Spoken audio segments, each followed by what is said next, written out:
রবিবার 25শে মে বাংলাদেশ প্রতিদিনের শিরোনাম নিয়ে আপনাদের মাঝে চলে আসলাম। সংকট সমাধানের একমাত্র পথ গণতান্ত্রিক উত্তরণ।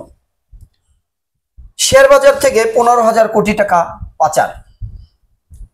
শাপলা চত্বরের শহীদদের স্বীকৃতি দিতে হবে।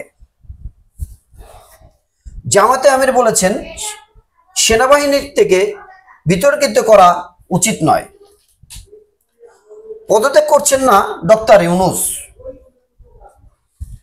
অন্তর্বর্তী সরকারের প্রধান উপদেষ্টা ডক্টর মোহাম্মদ ইউনূসের পদত্যাগ গুঞ্জন নাকচ করেছেন তিনি নিজেই।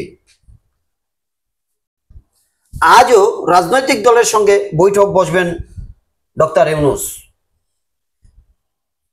ডিসিসিআই এর সেমিনারে ব্যবসায়ীরা। বেসরকারি খাত ক্রমাগত প্রতিকূল অবস্থায় পড়ছে।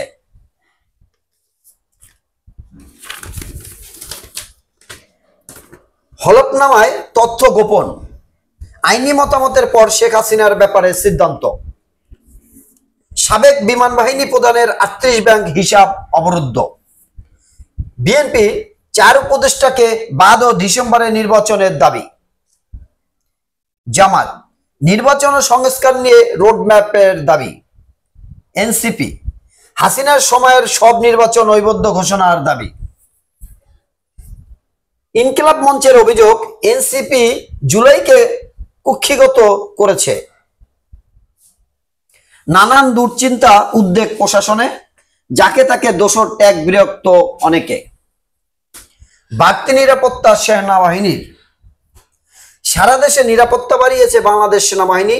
রাজধানী সহ দেশের জেলাগুলো গুরুত্বপূর্ণ পয়েন্টে সেনা টহল চলছে। গোপন সংবাদের ভিত্তিতে ঐবদ্ধ অস্ত্র উদ্ধার অভিযানে অংশ নিচ্ছে সেনারা। মব ভায়োলেন্স বা উচ্ছৃঙ্খল জনতার সংবদ্ধ বিশৃঙ্খলা বা আক্রমণের বিরুদ্ধে কঠোর বার্তা দেন সেনাপ্রধানের জেনারেল ওয়াকুরুজ্জামান। এরপরে সাধারণ মানুষের নিরাপত্তা ও নিশ্চিত চাঁদাবাজদের বিরুদ্ধে কঠোর অবস্থান যায় বাহিনীটি। বাড়ানো হয় টহল সহ অভিযান। গতকাল বিমানবন্দর রাজধানীর গুরুত্বপূর্ণ স্থাপনা ঘিরে সেনাবাহিনীর টহল দেখা যায়।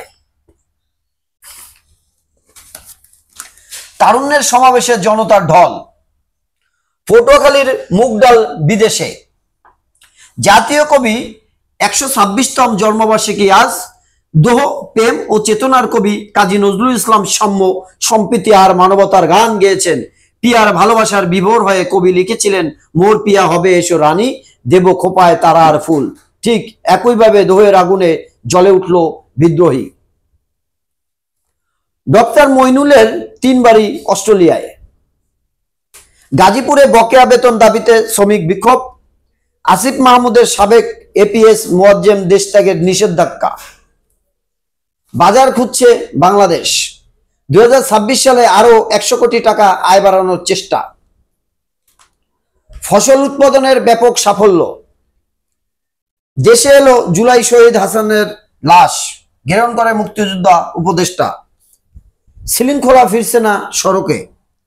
দুর্বল ব্যবসার পরিবেশ, বিনিয়োগ বাধা। অধ্যাদেশ প্রত্যাহার দাবি, সচিবালয়ের বিক্ষোভ। প্রিয় দেশবাসী, ব্যস্ততার কারণে যারা পেপার পত্রিকা পড়তে পারেন না, তাদের জন্য আমার আপ্রাণ চেষ্টা।